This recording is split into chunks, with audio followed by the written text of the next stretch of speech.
ناظرین، علیمہ خان پر انڈوں سے حملے کے بعد اب یہ بحث چل نکلی ہے کہ نون لیگ کے دور حکومت میں ہمیشہ خواتین پر بلو دی بیلٹ حملے کیوں کیے جاتے ہیں۔ اس کا آغاز ناظرین 80 کی دہائی میں محترمہ بے نظیر بھٹو شہید کے خلاف کردار کشی کی مہم سے ہوا تھا۔ نون لیگ کا آج کل چونکہ پیپلز پارٹی سے رومانس چل رہا ہے، اس لیے اب وہ حقائق مسخ کرنے پر اتر آئے ہیں۔ نون لیگ کے سینیٹر عفنان اللہ نے چند روز پہلے کہا کہ بے نظیر بھٹو کی کردار کشی اور جہاز سے ان کی جعلی اور برہنہ تصاویر شریف خاندان کے ایما پر نہیں پھینکی گئی۔ واردات دیکھیں عفنان اللہ کی، نون لیگ کی واردات چیک کریں کہ کس بندے کا نام لیا جائے جو پہلے نون لیگ میں ہو اور آج وہ پی ٹی اے کے قریب ہو۔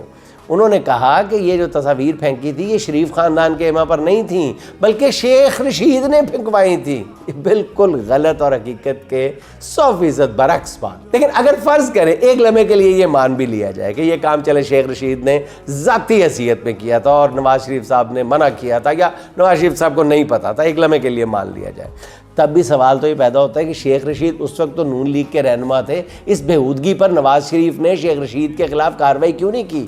اچھا اسے چھوڑیں، نون لیگ کے جلسوں میں اسٹیج سے بے نظیر بھٹو اور نصرت بھٹو کے خلاف جب بےہودہ نعرے لگتے تھے، جن میں ایک نعرہ کوکا کولا پیپسی تھا جو انتہائی بےہودہ اور لغو نعرہ تھا، یہ ایسا بےہودہ نعرہ تھا کہ میں یہاں اسے دہرا بھی نہیں سکتا، مگر جن لوگوں نے 80 اور 90 کی دہائی میں نون لیگ کے جلسے اٹینڈ کیے ہیں یا بطور صحافی انہیں کور کیا ہے، وہ جانتے ہیں کہ کوکا کولا پیپسی والا نعرہ لگتے ہی نواز شریف کس طرح اسٹیج پہ بیٹھ کے کھلکھلا کر ہنسا کرتے تھے۔ نون لیگ اب اپنی اس تلخ تاریخ کو اگر مٹانا چاہتی ہے تو کچھ اور کام کرے۔ میرا خیال ہے کہ یہ کسی طرح بھی ممکن نہیں ہے، یہ ماضی ان کے ساتھ چپک گیا۔ نون لیگ کے اندر سے ہی ایک اور گواہی بھی آئی ہے۔ پرانے نون لیگی رہنما ڈاکٹر سعید الہی کا کہنا ہے کہ بے نظیر کی کردار کشی کے لیے نواز شریف کے بنائے گئے سیل میں حسین حقانی بھی شامل تھے۔ انہوں نے اس کے عوض نواز شریف سے جارج ٹاؤن میں 2 پلاٹ بھی لیے تھے۔ اس سیل میں بقول ڈاکٹر سعید الہی کے مجیب الرحمان شامی، الطاف حسن قریشی اور سابق آئی جی چودھری سردار بھی شامل تھے۔